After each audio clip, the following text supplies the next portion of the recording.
We are back at it once again. This is the Beat Tape Breakdown. We got another crazy producer in the building with us tonight, this afternoon, this evening, this morning, wherever you might be in the world. We checking in all the ways over in the West Coast right about now, straight out of Long Beach, California. We got Solo in the building. Solo, what up? What's good, brother Clifton? What's good, people out there in the world? Hope Chilling, everybody's chilling. safe and sound. Dope, dope, dope. So we got some time. We're gonna really dive deep into Long Beach. We want to talk about not just the music, but the whole West Coast culture, Long Beach's position in the culture, most wanted studios, Long Beach's most wanted studios, and capture the whole vibe. Because I've been to Long Beach and there were certain things that were totally left field of my perception of what Long Beach would be like. So we're gonna dive deep into all of that and figure this all out. Now the beat tape is called My Soul Apotheosis. So let's just jump right into it and let's break down the cover of the beat tape before we actually get into the sounds of it. What's the background on My Soul Apotheosis for those that might not be familiar with the lingo? Well, at the time I put it together because I was making the transition from my turntablism to featuring my production live.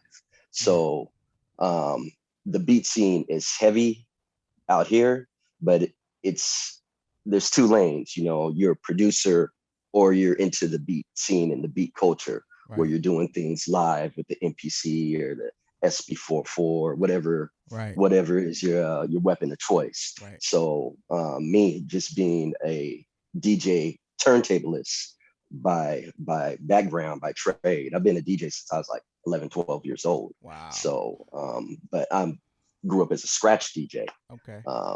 And just making that transition. Well, we got Serato now, so I can incorporate my own production, my own remixes, Right. and flipping it live. And this was just me. I put out this project as an instrumental mix, just to showcase my original production skills, but in a live setting. So Right. I'd go out there and I just drop that live and just wreck it with some scratches. Okay. And yeah, that's the basis behind it. Okay. And apotheosis, to my understanding, is raising It's an something to like epiphany. that god level, that king level, that next level. Yeah. Okay. Why specifically that title? You could have just named it. You could have named it the God Project or this or that. Why specifically My Soul Apotheosis? Because that's where I was taking it. I was taking it all the way to the top, and Okay. it was something that was kind of, it felt, it was coming outside of my being, just in its creation. Right. So, and in the way I kind of put together the soundscape of it, Right. Okay. um, that's how I felt, and Okay. it seemed like that was an appropriate title Right. for that moment in my life. Right. So Right. Now you got a crazy arsenal I can see from here. The MPC live. What's the arsenal consist of? What's all the equipment that goes into your production? well, right now Past and present. What did you start with and what are you working with now? casting. Well, I'm a child of the MPC. So I took my financial aid check back in the day and Right. hit the pawn shop and cop the MPC, and that's how I was schooled. But on the opposite spectrum, me and my cousin Bobby Black, shout out to Bobby Black, we grew up kind of making beats together, Right. and he just dominated Fruity Loops when it first came out. Okay. Just the way he manipulated that program was far beyond, anything that was ever expected. And he's a trained musician. He played the saxophone at school. Okay. He's like, nah, man, I can do everything quicker than that on this. Right. And so he took that lane. But I'm like, all right, that's for you. But I'm gonna try this MPC thing because I Right. like the live feel of it. So Right. that's how I initially got my start. And from my brother, my older brother, he was a Bay Area DJ and Okay. producer. So he had the SP and the ASR10. When I go visit him, him and Right. his homeboy Billy, they just be banging them out. But in terms of what we got here, it's a kind of a collaboration of, because my girl's a DJ too, Oh wow. and Okay. so she's got her whole a shitload of records. Basically, all my Right. records are in storage, and these are all her records. And then I just add on little toys, just incorporate Right. the scratching and whatever I. Okay. Hold on a sec. The volume just. You good? You can hear me? Yeah, I can hear Okay. you. Okay. Volume just dropped for a hot minute. All right, we back. We can hear everything. Everything is clear. All right, so we only have 5 tracks off of this beat tape, but they're longer than the average 60-second track. Some of them are 2 minutes, some of them are 4 minutes, some of them are 5 minutes. So we're just gonna rock out wherever you Yeah, just are, just wherever you're vibe it out. doing. Just have a sip. Henny cup is all good. Whatever you're doing in the confines of your own house, you save. It's Sunday, y'all. Sip Right, something, smoke something. right. Get in that vibe, sit back, kick it. And as I said, we're just gonna go in the zone. We got a lot more to talk about. Just the whole West Coast culture, the West Coast come up. Long Beach in particular. So yeah, just sit back, enjoy whatever it is you're sipping, smoking, or just relaxing. And we're gonna get into these tracks. So the first one is called "Complicated Man." Anything you want us to let us know about the title and what went into this track we're about to hear? The title was just a play on kind of like Trouble Man.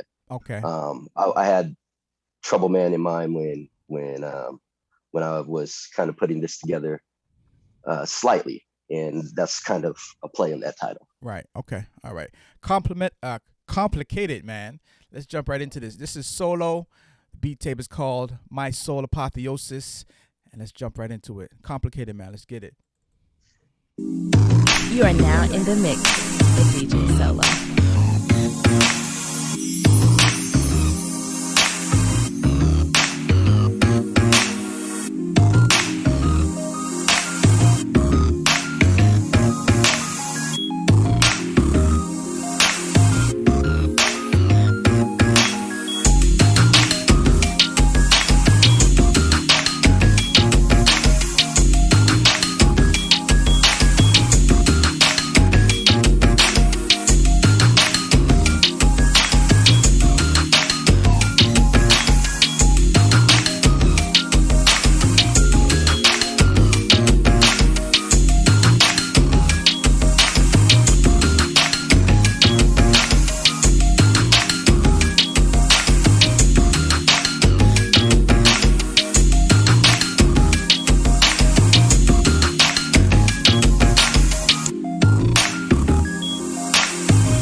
Definitely a vibe. Definitely a vibe. Now this whole Sure this did. whole mixtape is a continuation. So basically, the next track kind of trails off They from where blend. this. Okay, so we're gonna get into that in a bit. But Mhm. we just had Bombay on here, and he said something about your environment kind of shapes the feel of your music. So is that true to your situation, where your environment kind of, maybe if you're in the Bay, it would sound a little bit like this. Maybe if you're in Compton, it would sound a little bit like that. But because you're in Long Beach, it kind of shapes the way you produce. Does that have any impact on how you produce?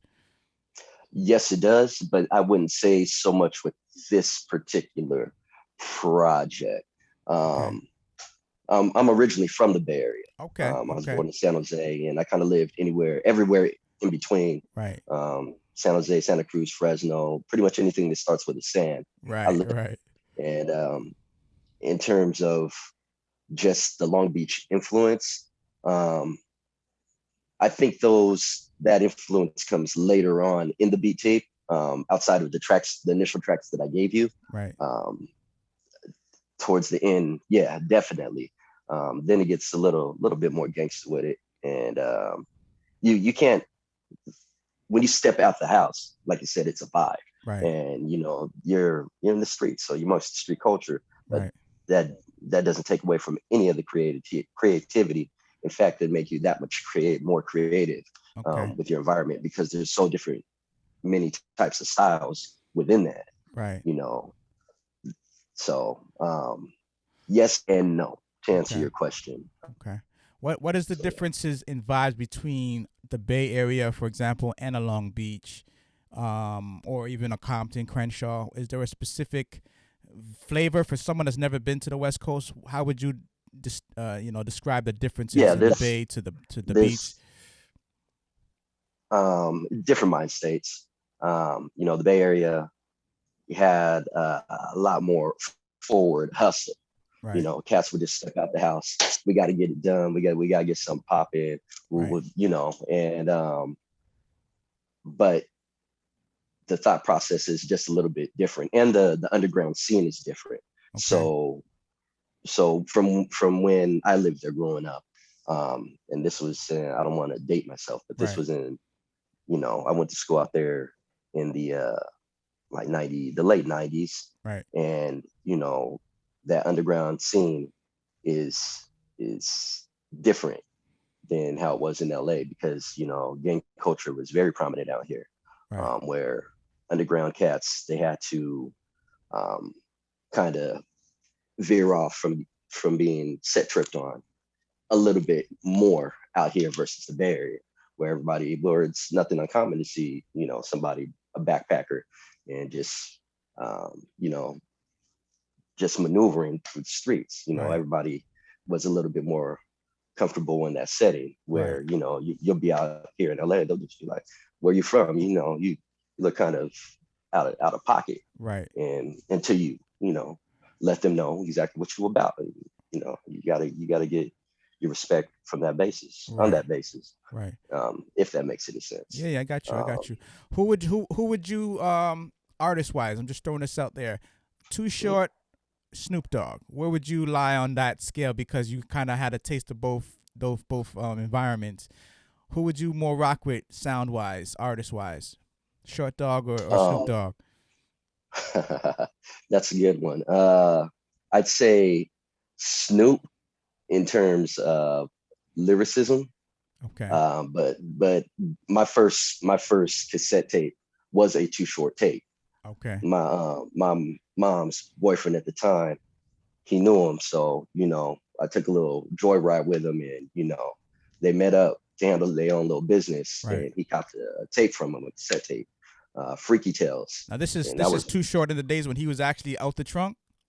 yes, Oh yes. wow. So I was a child. I was a Right. child at the time. Right. So he was like, here, you just met Too Short, take this tape, Right. and so um, that was one of my first hip hop cassette tapes. Right.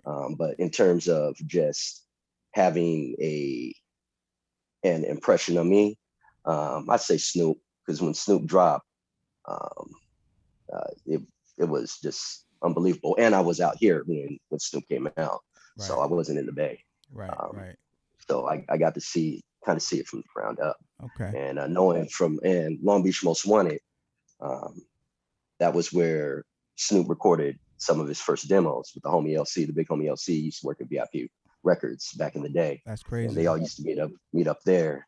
And from my understanding, LC, Sir Jinx, and cats would just meet up at VIP and bang out beats, Right. and Snoop Dogg be one of the rappers that was there. Right. It's Did it seem surreal to have, because most people never heard of Long Beach outside of California until Snoop Dogg and Dog Pound.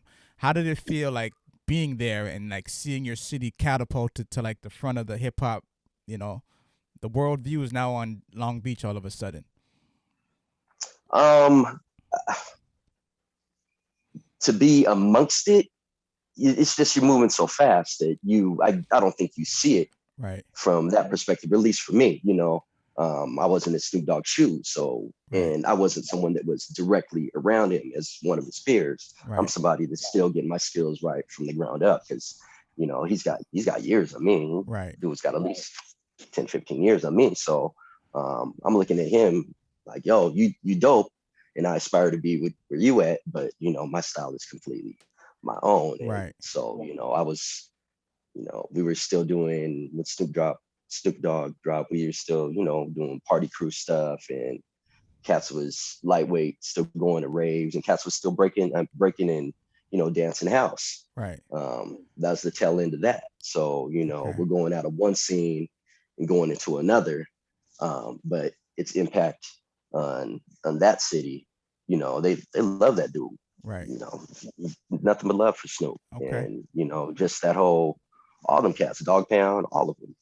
You know, and everybody's connected some way, somehow through somebody else, you know, whether it's a cousin or a brother or aunt or somebody. You're always one person from that person, you know.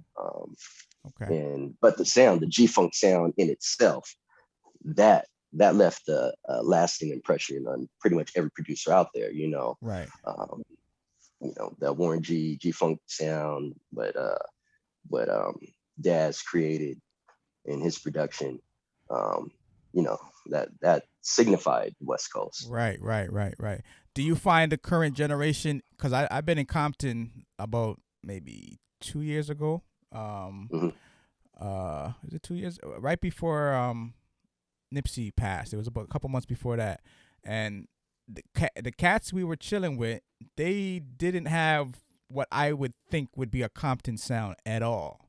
Like, they were straight trap, straight ATL, that Southern flavor, and I was taken aback, because I thought, like, okay, I'm in Compton, I'm supposed to hear something that somewhat resonates with the NWA, maybe the Game, maybe you know, anything G-Funk, something like that, and I'm hearing nothing but Southern oriented hip hop, and I'm really surprised. Like, wow, like, it's not like you're watching it, you're in someone's house in Compton, and they're not playing nothing related to what you would think it would be for Compton.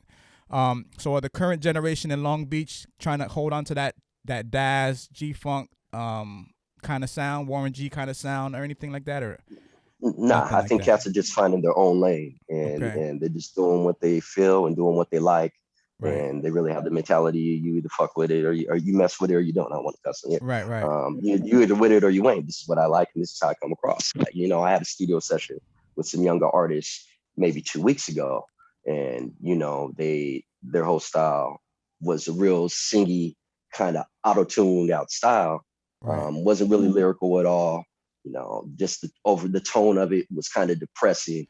But, you know, I didn't shit on their style. That's just them. I could have gave them all kind of criticism, constructive or otherwise, on how I felt about it.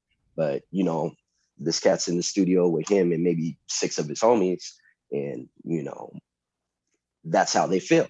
You know, every last one of them felt the same way in regards of that, and none of it sounded West Coast to me. So you just got to take it by the individual artists, I would say. But there's cats out here that you know, that believe that shit. They're like, nah, man, I don't want to hear nothing else, nothing but this. So you know, on the other end of the spectrum. All right, fair enough. But it's a mix. It's crazy out here in terms of just, you know, the artistry. Nothing that what you would expect. Yeah, I've seen that. As I said, I was really surprised. But it is what it is. All right, let's get to the second track. This track is called She's Danger, off of the My Soul Apotheosis beat tape from Solo, LBC Zone. Anything you want to let us know about this track in particular? I think I used samples in this one and a little bit of percussion. The first track I played out was all keyboard, whatever I had at the keyboard. I know I used a arpeggiated sound up in there. But I think I used a sample in this one. Okay. All right. Let's jump into it. She's Danger, My Soul Apotheosis. Available on all platforms? Yes, sir. Okay. All right. Let's do it. Track number 2, She's Danger.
What are some of the genres that influence your sound overall, other than obviously the G funk? I'm gonna assume is a part of it. Hip hop, like traditional boom bap. Is there anything else that feeds into Uh, your creativity as far as what genres you use or are inspired by? Jazz, Jazz. Okay. jazz. My mom was a big instrumental jazz fan growing up, and so she listened to like the Hiroshima and Mm, John Ponte and Incognito and things like that. right. Um, so jazz definitely played a role. Electronic music, drum and bass, house music, Okay. um, and reggae. Right. Obviously Right. that's Right. you know. We're gonna get So into that. I think I'm kind of well versed with what I like and whatever just generally sounds good. Right. There's a lot of new stuff that's banging. Right. So I don't venture off into country too much or Right. Right. K-pop, but to each Okay. his own. Okay. Now reggae is interesting because when we connected in LA, shout out to Siddiqui by the way. Um, Sadiq Bakari, my bro, yes big bro sir. right there. Yes sir. When we connected in Long Beach, because I was in LA for an event and we connected with S.O.U.L and we ended up linking up at a party in Long Beach, a reggae party. Now this goes Yeah. back to what I started off saying. I never thought in my wildest mind I would experience a reggae party in Long Beach. For some reason, I just don't associate reggae with Cali, even though it's warm and it's kind of like a tropical place, like you're on an island in that kind of a sense, the heat, the temperature wise. But vibe wise, like Snoop Dogg and NWA and Warren G, they gave us such an impression of what California was like that I didn't factor in reggae into that picture at all. So it was kind of I was surprised, happy, and caught off guard totally at the same time. The Just city of Long Beach has a deep, deep, deep rooted reggae culture and a ska culture as well. And when Sublime hit the scene, um, that kind of pushed it to the forefront. But right. it has a real distinct Long Beach reggae sound, Okay. um, and deep, deep rooted reggae culture there. And that particular club that I took you to, Crucial, Right. at the time, had a 15-year run. It was one of the longest reggae clubs in the city. Right. Yeah, 15 years. We did the Wow. damn thing. So, so shout out to the homie Sonic Jured for putting me on there, and Mr. Keys and JFX and all the other reggae DJs that really, you know, invited me to that space and that Right. sound because I'm a child of hip hop. Right. So, I kind of had to, really, really uh, get into the scene, but they respect me as such a good DJ that, the tunes I would drop, Right. um, they would hit. And, I later went on to be in sound clashes, assistant sound clashes, Right. and at the studio, cut more than a few dub plates for reggae artists. Okay. So, and that's just the sound clash culture is a whole scene in itself. So, Now this to is be, Long Beach specifically. Are you talking L.A. or? I'm talking worldwide. Oh, Initially, I yeah. For started off sure, for sure. Sound you know, clashes. It's just as I said, going back to my point. I just never seen yeah, that with Cali connected. Like as I said, that the whole Snoop, NWA, Ice Cube, G Funk, that kind of took most people's mind as what was the picture or what the face of what Menace to Society, Boys in the Hood. That was our picture of California. For most of the 80s and 90s, reggae just didn't seem like it played a part in any of that. So that's what I was saying. When I went there and seen it and experienced it, it was total left field from my impression of what I was supposed to see. I was expecting yeah, just to see blue, red, and that's about it. But when you get to the reggae side, it's like, wow, okay. So I mean, it's a global thing. Obviously, reggae is a global thing. It never seemed to have a place in Long Beach. But yeah. it And was with very dope to see. with places like the Dub Club and the Poom Poom Tuesdays that did the dance hall, the- it's embedded in California too. It's just a lane within itself. Right. You got the lane for the G's, you got the lane for the underground heads, you got the lane for cats that dig the dance hall and reggae culture, roots culture, You know, everybody can really truly find their lane here Right. if they choose to. Okay. But like you said, when it comes to the media, mainstream media and mainstream sound, of course, Right. it wasn't put out there as Right. such. NWA had a little bit of it. There was a song off Oh, well, 100 Miles. well, I think you it was know, off 100 Miles and Running. yeah, I think they had that Dre video. was always there was always incorporating, somebody would throw in some patois and, Right. you know, kick a little murder verse. Right. Yeah. Yeah. 100 miles. And what was it? 100 miles and running? I think it was 100 Miles or Ends for Life. One of those two. Yeah. But it's the video where it's a very dark video. I think one of them is in jail or something like that. And then same thing with Wicked. I still did Wicked. And, Right. You know. Right. So they do got sprinkles of it. They do got the sprinkles of it. Snoop Dogg. Even in the Bay, you know, what was it? Spice One used to throw on his reggae patois, and you know, 187 of. So okay. Interesting how culture just permeates through whatever vicinity, for you know, whatever environment. But it's also interesting how the media kind of glosses over that, because as I said, for the most part, all we thought of Cali was Menace to Society, Boys in the Hood. As soon as you get off the plane, that's what you're gonna see. You know what I mean? So I mean, and there is some truth to it. That's true. That is some truth to it, right? You know, right. So yeah. Right. All right, let's get off to the third track. This is called Rhythmless Heartbeat, off of the My Soul Apotheosis. This is solo LBC Zone, I guess, by way of the Bay. So we're gonna jump right into it. Anything we need to know about Rhythmless Heartbeat? What went into the production of this one? I'd have to hear it. I don't even remember what the hell I did on this track. So I'd ask me that question after you play it, brother. Okay, all right, let's get into it. Rhythmless or Rhythmless Heartbeat. Rhythmless Heartbeat. Yes. Let's do it. Yeah. Sitting here sipping on fire water with DJ Solo. Y'all know what it is. It's your boy Kano, West Coast.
Rhythmless heartbeat. Very, very dope. Very, it's a vibe. Somebody put in the Definitely, chat, brother. super heat, super heat. So they feeling Appreciate that. it. So now that you heard it, does it bring back any memories? What kind of inspired it, the sounds, and is a sample in there? Or is that No, there is a sample in there, and I okay? was trying to remember the record. I hate I to know do the that, sample, to but I don't forget. have a clue who it is, but I know that sample. Yes, I was trying to remember it myself, and my apologies to the original cat, the originator Right. of that sample. But it this is actually one of my older mixtapes or beat tapes. I did Okay. this in 2014. Okay. It just reminds me of that song in particular. Reminds me of um, the homies freestyling. Right. It was just a break for them for whichever homie went to freestyle over. Right. And for me, when I do perform it or play it in a live setting, I do some really intricate DJ cuts to that track in particular, Right. because it's just the way, so I can really Right. show my Right. ass on the Right. turntables. So that's what really stands out about it. Um, How do you I feel? wish I remembered that sample. How do you feel But being a DJ enhances your sound as a producer? Because a um, lot of DJs have transitioned over to production, and I guess it's just kind of a natural progression to because yeah, you play music, so you obviously know what sounds good. So now it's just natural that you want to create your own sound. yeah, it is a natural progression of the DJ um, to go into production, um, because you really do know how to blend the sounds, Right. and what works best, what bass lines will work over the drums, and just from mixing, various acapellas with instrumentals, Right.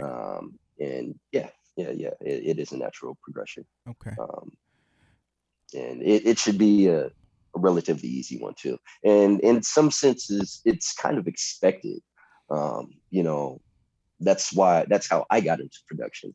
Okay. I was part of a rap group, and they're like, "Well, you already DJ. Why don't you make the beats as well? You got all these damn records. You might as Right. well." Right. So, in some circles, it's kind of expected. Okay. You prefer samples, or you don't care if it's sample or just playing live, or just creating with the packs? What's your preferred method of production? The preferred method of madness is I'll start with a sample, and if it works well in terms of the key and just fitting within the drums or what have you, I'll work with it. Or if I could chop it right, cool. If not, I'll try to filter out some sounds. Right. If nothing works, I'll play it out live, or I'll get a musician Right. to play it. So Okay. I'll lay the template down, and if I rock it on the keys or for whatever I'm using, cool. If not, I'll just call one of the musician homies and Right. have them do it the right way. Okay. All Um, right. Track number 4. Now, a lot of people obviously know there's a huge Latin community, Mexican population in Cali. Any reason why you chose the title Buenos noches, good night, for this next beat? yeah, because of the sample I used. I Okay. used the sample from Buena Vista Social Club. Okay. So, and the track itself has a real Latin feel to it. So, Okay. All right. This is track 4 off of Solo's beat tape. Beat tape is called My Soul Apotheosis, and this track is called yes, sir. Buenas noches. For those that don't know, good night in Spanish. Let's get it.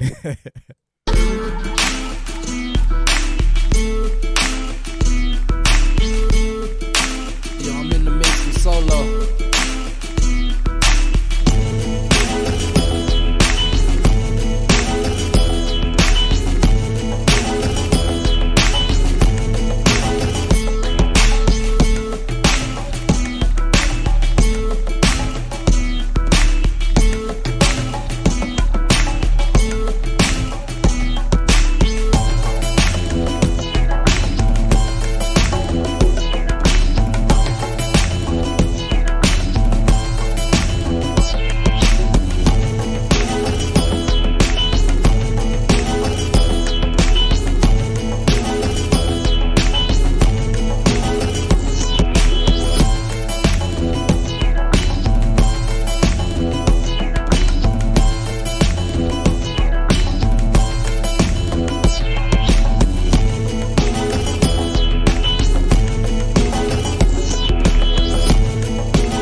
Nice, nice, nice. Now I seen you pull a few records up. One that really caught my mind was J. Rue.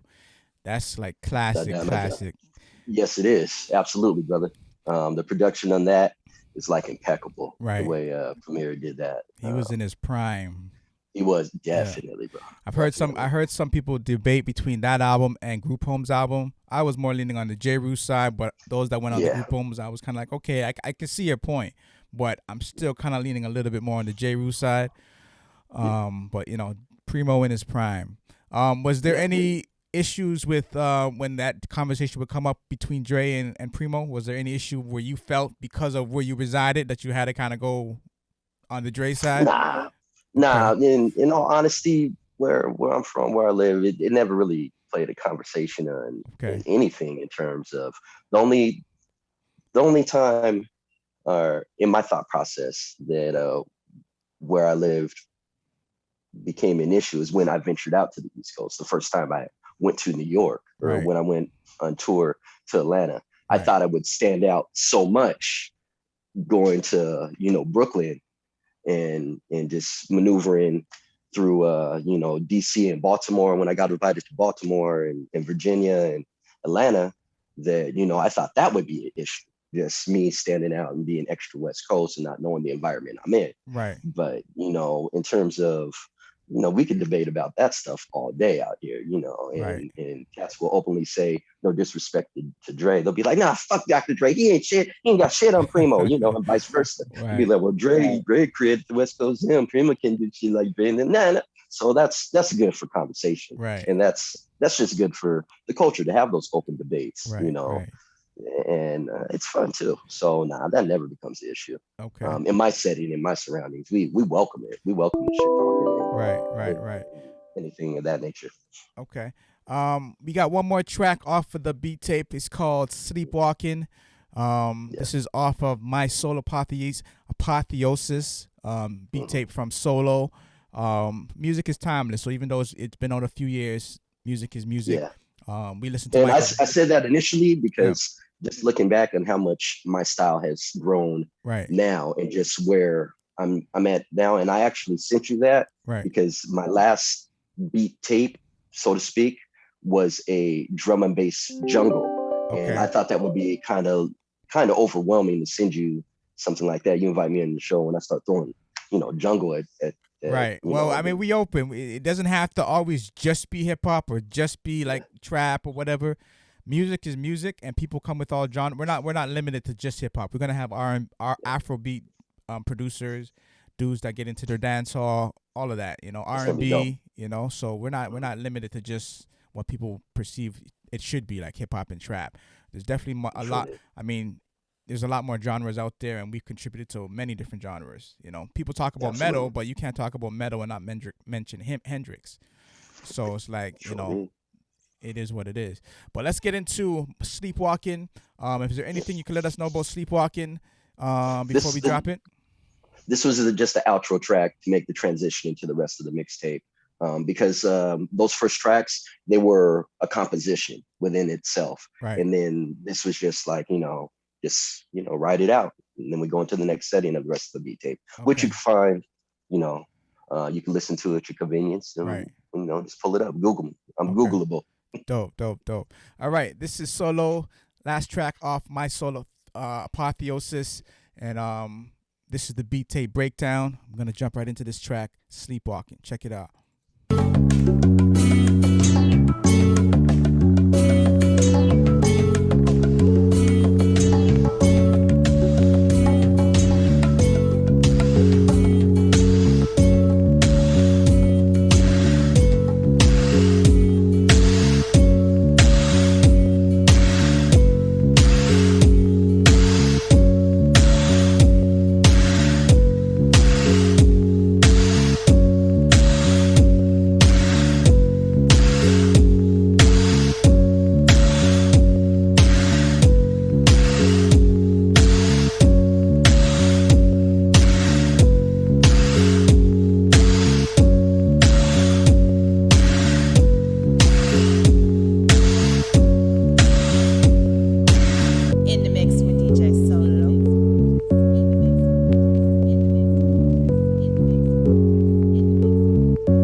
That was the Yes, track Sleepwalking. Give you yeah, a man. breakdown on the soul, my soul, apotheosis, solos, beat tape. Very dope, very dope. Good to get to chop it up with you, get to learn more about the LBC culture. One quick thing. How did you feel about crate digging as opposed to now where it's just like you go online and pull this off of YouTube or pull this off or whatever? How do you feel with the change of how things are done now? Or do you still do crate digging? I have too many damn records to actively go to the record store. I made myself a promise Right. that I go through all the records I own Right. before I buy new ones. And it's a failed promise to myself because I still cop new records all the time. And, between myself and my girl, it's not going to stop in Right. terms of the crate digging. Just, like with this Focus album, this is what Outkast used for Wheels of Steel. And I Right. found it by accident. I completely copped this record on the strength of the cover, and that it was a good price for 2 LPs or maybe 4. Yeah, 2 LPs. And the first track is what Outkast used. So I almost jumped out my skin when I found it, Right. just by accident. So those are the gifts that are associated with the crate digging culture, and that's why we do it, for that feeling. It really is just a feeling. But cats snatching songs off of YouTube, do what you do. I can't hate on that or anything else, because when making a beat quick style, if somebody has something in mind, that's our go-to method now. Our times have changed, and Right. the way we go about things have changed, and we just got to kind of adapt to it. Right. But I think in terms of crate digging itself, it's not a lost art or situation. They're still putting out records. We just got the new Run the Jewels on wax a couple of weeks ago. Right. So, and I got a lot of new stuff, some Kendrick in here. Right. As long as they're pressing it up, the DJs that really enjoy the sound of vinyl, and even the youths that are starting to get into it now. Right. It's cool. And then we have albums. I have albums that are, close to 60 years old. Right. And there's vinyl. We're going to a time where vinyl, we're going to be coming across music that's going to be close to 100 years old. That's and people crazy. are still playing it on this medium. This medium will be, it's foolproof. Right. So. Right. That's crazy.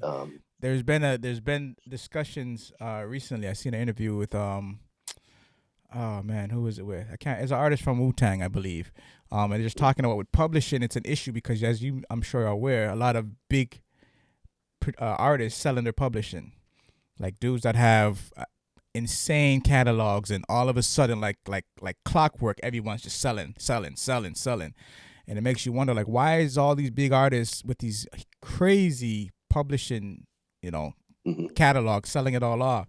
And one thing that came up is the fact that the sound of digital will not last like the sound of like analog. You know what I mean? Like copying files and leaving it on in the cloud or whatever, that might not survive 20 years from now, because the quality and whatnot. And that was something that most people never thought of. Like, why is everybody selling off their catalogs? Nobody thought like just the quality of the music ain't gonna be the same 20 years from now when it's all digital. As opposed to having that hardcore analog, or reading books online as opposed to getting a hard copy book. It's just small things we don't think about because we're just in the, the day-to-day hustle. But yeah, quality will not be the same 20 years from now off the same music that you're making now as compared to in the past. So just something to throw out there, interesting about the whole publishing game, and, it ties in perfectly with crate digging and whatnot, the music that will last over the time, as opposed to music that doesn't last. But anyway, it's good to chop it up with you. Go ahead. Always a pleasure, my brother. I commend you for the platform that you have for all of us. And, Salute. You're completely diplomatic in the way you go about it. And just you welcoming all these producers, and especially in this time where, we're just on lockdown, chilling, and it's a beautiful situation. Right. To be able to, jump into the battles. I never really expect to walk off with any money. It's just me showcasing stuff and having fun in the community. And, but if my little $25 donation brings me back $200, I'm absolutely with it. Right. It's all good. Some people win, some people don't, but exposure, Exactly. getting it out there, getting feedback. That's a huge part of it, just getting the feedback, because there might be something in someone's production that they just never thought about until they got that feedback. And they're like, okay, maybe I could do this or do that, whatever it might be. You know, there's a lot of things that can come out of a battle other than just winning the bag. Sometimes it's just a absolutely collab. right. It could be as simple as a collab. You just meet some other producer that's on the same frequency as you. Next thing you collab, and who knows what can happen. So there's a lot of other things And that can come out of it. and speaking of collaborations or just, you know, chopping it up at all, you know, I'm not hard to find. I'm a real accessible dude, and I consider myself relatively knowledgeable about the scene and the music. So if anybody has any questions or anything, just holler at me. It's nothing at Okay. all.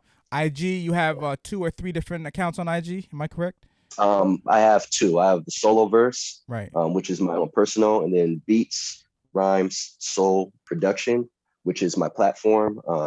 I host my music and other artists' music as well. So it's just another medium for us to generate some revenue for ourselves. Right. And ultimately, I want to press up some of these magnificent pieces of local work or Right. international and vinyl. So if anybody has a project that they want to, you know, ideally have it pressed up on vinyl, holler at me and Okay. we see what we could do. And this they could Google Long Beach's Most Wanted to find that, to connect. Long Beach Most Wanted Studio is the studio in itself. Okay. Just Beats, Rhymes, Soul Production, or Right. just my little tagline on Twitter, or not Twitter, on Twitch. You'll Right. see me on Twitch. Okay. Talking mess. Just hit the .com, Beats, Rhymes, Soul Production.com, and Okay. go there, or just Google my name, Solo, S-O-U-L-O, Dope. with the periods in between. Okay. Salute once again, Solo. As I said, the beat is called My Soul Apotheosis. This is Solo, straight out of the LBC, Long Beach. This is the Beat Tape Movement. We're going to sign off, but we'll be back in about 5-10 minutes. We got Unknown up next, producer Unknown, that's right. from Seattle. He's also our 2019 battle champ, the last battle champ before COVID hit. So we're going to chop it up with Unknown in a few minutes. So we'll be back in a minute. Stay tuned. Beat Tape Peace, y'all. Breakdown. Stay tuned in. Y'all don't Salute. go nowhere. Stay tuned in. Peace.